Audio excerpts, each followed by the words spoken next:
Quando cheguei à vila, trazia comigo apenas uma pequena mala. Dentro dela havia somente algumas roupas, material para escrever, um kit de barbear, um microscópio e 2 livros, Museologia e o Diário de Anne Frank. Nada mais.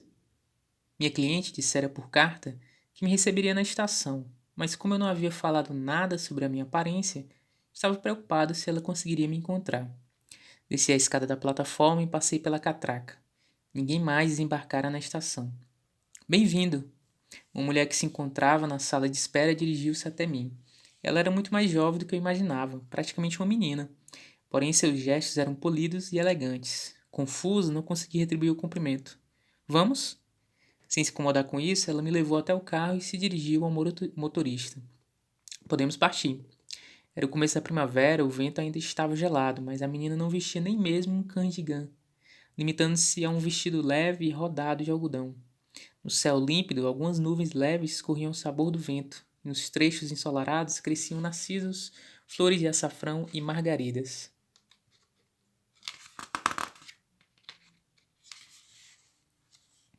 Seguimos pela avenida em frente à estação, passamos pela praça central e logo estávamos em uma área rural. À direita da estrada havia um bosque, à esquerda uma plantação de batatas e ao longe um pasto. Ainda mais distante, no encontro das colinas com o céu, erguia-se um campanário. A luz do sol se derramava igualmente sobre todas as coisas, como se quisesse terminar de derreter o resto de inverno que se escondia sob as plantas rasteiras.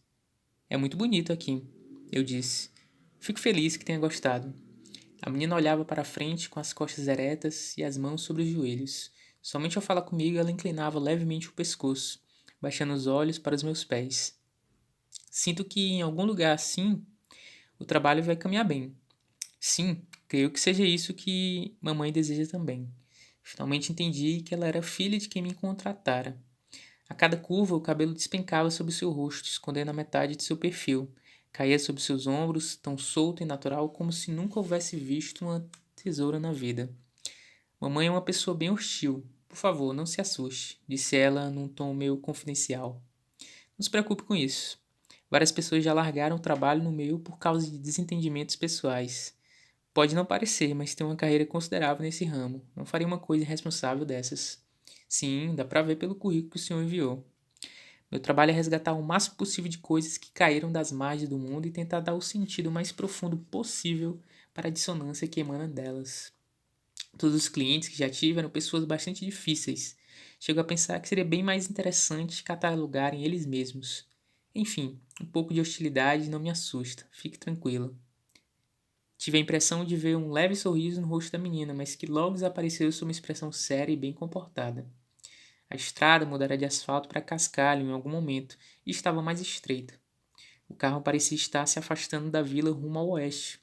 Os arredores eram cobertos por vegetação baixa e um pequeno animal, um esquilo ou uma doninha, atravessou o mato correndo. As peças do microscópio se chocavam ruidosamente dentro da mala.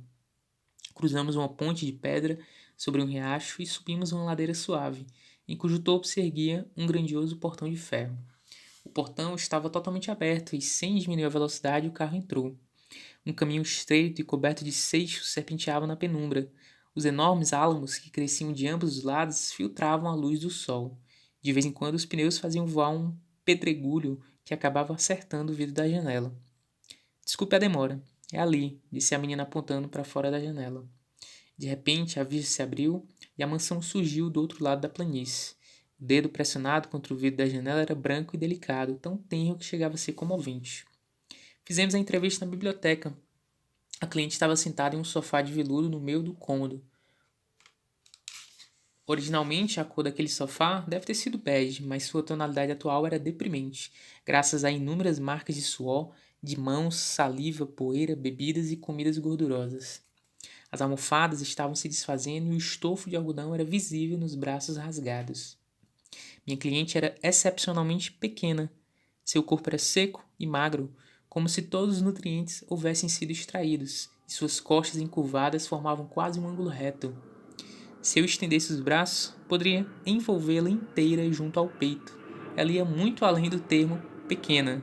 Dirá até que ela era a própria encarnação da miudeza. Não sei se por sua constituição física ou por seu estilo peculiar, suas roupas eram difíceis de descrever. Ela usava um chapéu de pele, e dali para baixo cobrir o corpo de qualquer jeito, ignorando qualquer noção de equilíbrio com trajes floridos, listrados, xadrezes. Era como se ela mesma fosse uma das manchas do sofá. Mas o que mais me surpreendeu foi que ela era velha demais para ser mãe da menina que me recebera. Era certo que já tinha quase 100 anos. A idade a corroera por completo. Era inimaginável que um corpo murcho assim tivesse concebido aquela menina. Por algum tempo ninguém disse nada. A velha, de ombros encolhidos e rosto baixo, sequer tossia.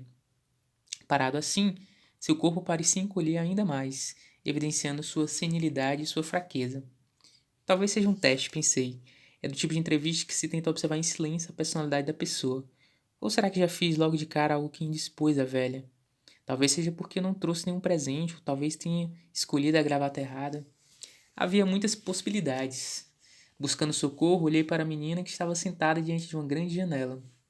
Mas ela nem sequer sorriu. Estava muito concentrada, alisando uma dobra na barra do seu vestido. Um criado entrou para servir chá. O tilintar das xícaras sob os pires aliviou a tensão por um instante, mas o silêncio logo se espalhou novamente. A biblioteca, de pé direito alto, estava gelada. O dia lá fora estava tão bonito, mas aqui dentro, grossas cortinas barravam o sol. As lâmpadas eram fracas, sob as cúpulas empoeiradas e todo o cômodo estava na penumbra. Um estante repleto de livros ocupava toda a parede norte, impregnando o ambiente com seu odor característico de couro e papel. Pelo que eu vira, a coleção era abundante. Claro que não poderia afirmar nada sem uma avaliação mais cuidadosa. Mas no hall de entrada, na escada e no corredor, havia alguns quadros e esculturas dignas de atenção. E na biblioteca também havia peças interessantes como relógios de mesa, vasos, luminárias e enfeites de vidro. O problema era que o estado de conservação não era muito bom, e preciosidades e bugigangas estavam misturadas sem ordem alguma. Ao lado de um castiçal de prata em forma de veado, que devia ser do final do século passado, havia um cinzeiro que parecia ter sido afanado de algum restaurante barato. Trazer tudo isso à luz, catalogar e restaurar cada peça, era um empreendimento considerável. Mesmo comparado a projetos que eu já trabalhara antes, sem dúvida seria um trabalho bastante complexo. Sem aguentar mais, quebrei o silêncio. Tenho certeza de que será um ótimo museu. A velha levantou o rosto de repente e me encarou pela primeira vez. Como coleção particular, é de alto nível, considerando não apenas as obras de arte e de artesanato, mas também a mobília, o jardim e a própria mansão. Acredito que conseguiremos criar um museu respeitável. O que você diz?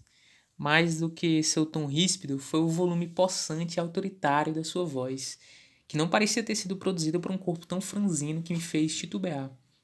Bem, claro, que tudo isso depende das intenções da senhora. Eu só quis dizer que existem muitas possibilidades.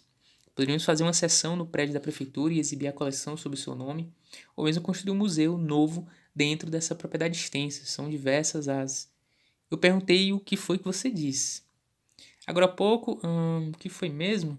De qualquer forma, era sobre museus. Ah, que irritante.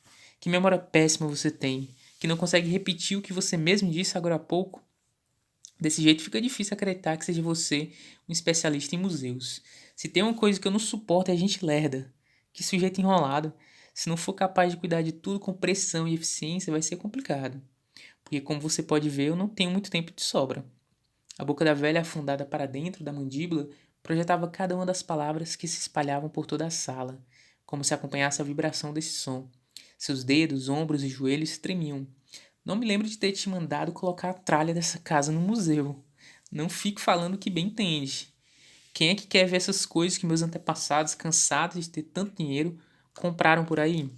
Ninguém. No máximo vão dizer, puxa, que diferente. Puxa, que pena. Deixar as digitais engorduradas nas vitrines e ir embora. A velha se curvou ainda mais e me encarou levantando os olhos. Suas faces eram encovadas, as sobrancelhas quase apagadas, e na testa estreita que espiava por baixo do chapéu de pele havia uma pereba inflamada. Mas o mais impressionante de todo seu rosto eram as rugas. Elas escondiam seus olhos, narinas e boca, profundas e juntas como as pregas de um tecido. Me trouxeram à mente a pele das múmias de um museu de história natural onde eu trabalhara. Não há uma única peça em toda a decoração dessa casa que eu tenha conseguido com meu próprio esforço. Tudo isso foram meus antepassados que arranjaram como bem entenderam. Então, por acaso, eu preciso dar um rumo para essa tralha toda? Sinto muito. Não faço nada que poderia ser feito por outra pessoa. Esse é o princípio mais importante de todos. Já te disse 2 regras de ouro que você não pode esquecer. Repita para mim. Antes de responder, abri um botão do terno, baixei os olhos para o chá e me preparei. Resolver as coisas sem demora e fazer o que as outras pessoas não fazem. Não sei se a resposta estava certa ou errada, a velha só resmungou. Eu quero fazer um museu mais grandioso do que vocês jovens podem imaginar. Um museu que não existe em lugar nenhum do mundo, mas que é absolutamente necessário. Uma vez começado, não se poderá mais abandoná-lo. O museu vai continuar proliferando. Pode aumentar, mas nunca diminuir.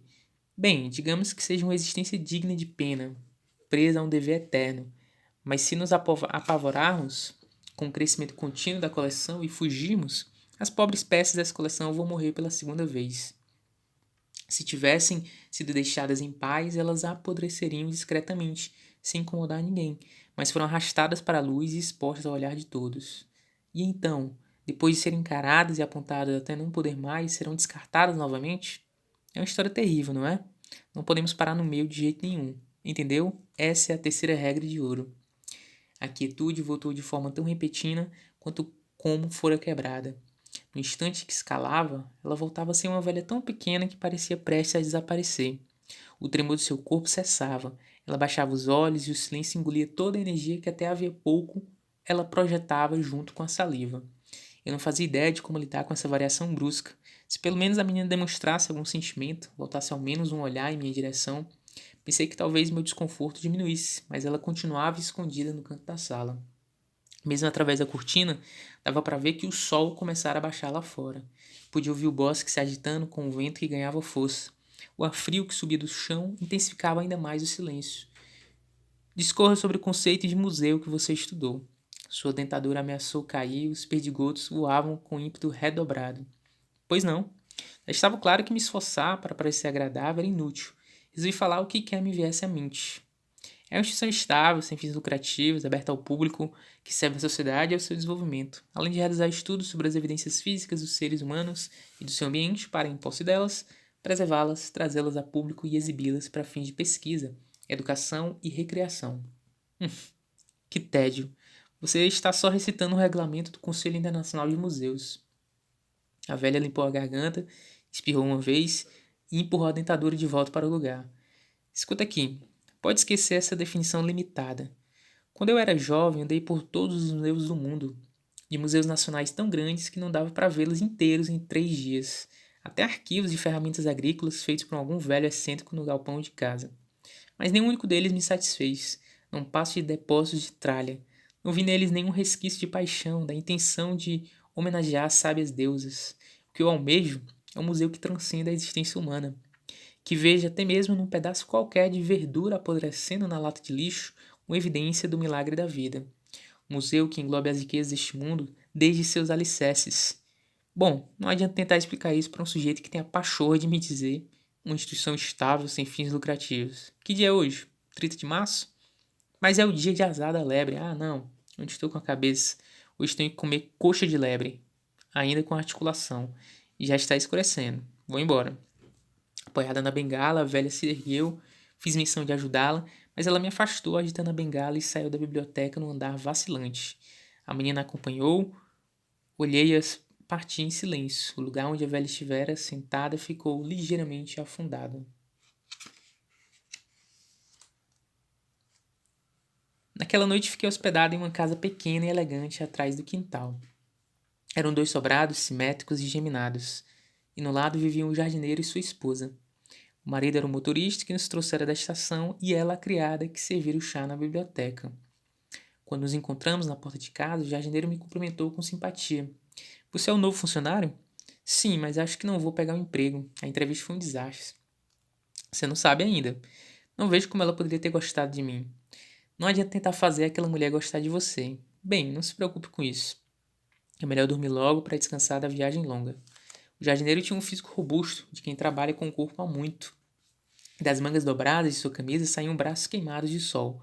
A mansão era grande demais, a filha era jovem demais e a senhora velha demais. No meio desse caos absoluto, a aparência saudável e a discreta gentileza do jardineiro foram um consolo. Quando o sol se pôs, o mundo fora da janela se tingiu imediatamente de negro. Por mais que eu piscasse, não enxergava sequer uma luz tênue. A mansão, escondida além do bosque, tornara-se uma massa escura perdida no fundo da noite. Comi o jantar trazido pela criada e depois disso não tinha mais nada para fazer. No primeiro andar ficavam a sala e a cozinha. No segundo, o quarto e o banheiro. Os móveis e utensílios eram funcionais, de boa qualidade, tudo mais organizado do que na mansão. Entretanto, pensando que provavelmente deixaria aquele lugar no dia seguinte, me esforcei para não tocar em nada além do necessário. Deixei a mala fechada ao lado da cama, temendo sujar o banheiro, usei apenas uma toalha para limpar o quarto e enxaguei a boca. No criado mudo havia um pijama passado e dobrado e de aparência confortável. A criada devia ter deixado preparado para mim. Hesitei por um instante, mas por fim decidi não usá-lo e me deitei vestindo apenas a roupa de baixo. A única coisa que tirei da mala foi o diário de Anne Frank. Havia anos eu tinha o hábito de lê-lo antes de dormir. Não importava qual trecho ou quantas páginas. Abri o livro ao acaso e li uma passagem em voz alta. Uma, duas páginas ou as anotações de um dia. Já não me lembro por que comecei a fazer isso. O diário de Anne Frank é um objeto que guardei como recordação da minha mãe. Ela morreu quando eu tinha 18 anos. Sei que muitas pessoas leem a Bíblia antes de dormir, apesar de nunca ter conhecido alguém assim pessoalmente. Sempre que encontro uma Bíblia nos criados mudos de hotel, penso que o sentimento dessas pessoas deve ser semelhante ao meu. Claro que minha mãe não é Deus. Sinto apenas que esse processo de tranquilizar a alma conversando com algo distante, logo antes da consciência deixar o corpo, é parecido. A capa e as páginas estão totalmente desbotadas e amareladas. Os cantos estão gastos. A fita marca páginas desfiando, e em vários pontos as páginas quase se soltam da encadernação. Portanto, é preciso cuidado ao manejá-lo. Deve-se erguê-lo com ambas as mãos e, sem força excessiva, abri-lo delicadamente. No verso da capa, há uma assinatura da minha mãe. Ela escrevera seu nome rapidamente, sem grande importância, apenas para marcar o livro como seu, certamente sem imaginar que no futuro seu filho iria guardá-lo como uma verdadeira recordação. O nome está cada vez mais claro conforme a tinta evapora ao longo dos anos. É muito assustador pensar que um dia ele irá desaparecer por completo. Não é apenas a tristeza de pensar que a memória da minha mãe fica cada vez mais distante. Sinto que será um golpe decididamente mais profundo. Um temor como se este livro, marcado pelas digitais dela e pelas minhas, fosse ser estraçalhado com uma faca ou lançado ao fogo. Lembrei-me de repente das palavras que a velha dissera de tarde. Morrer pela segunda vez. Uma existência digna de pena, presa no dever eterno. Mas logo sacudi a cabeça, afugentando sua voz. Abra na página de dia 17 de fevereiro de 1944, uma quinta-feira. A passagem que Anne lê para a senhora Van Damme e para Peter, uma história que ela mesma escreveu. Um trecho importante, quando o amor de Anne por Peter começa a brotar e gosto dele. Só para esclarecer, não estou apaixonado em absoluto. Esta linha está grifada. O grifo também já está totalmente desbotado e parece que um mero sopro o faria desaparecer por completo. Então, mais do que ler em voz alta, apenas sussurro em direção ao pequeno espaço escuro no fundo dos meus ouvidos. Sinto as palavras de Anne Frank se infiltrando na escuridão, como sereno, com seu ar calmo e puro. O quarto é perfeito para uma leitura em voz alta, mesmo sendo um lugar novo, acho que conseguirei dormir bem. Acordei no dia seguinte e já me preparei para a viagem de volta. Só precisei lavar o rosto, vestir a mesma roupa do dia anterior e guardar o exemplar de diário de Anne Frank de volta na mala. Mais uma leitura de livros aí, hoje, leitura de Um Museu do Silêncio, literatura japonesa aí de Yoko Ogawa. E é isso, deixe seu like, deixe seu comentário se você gostou da leitura, dê uma maratonada nessa playlist aí. E se ficou até o final do vídeo, deixe a palavra museu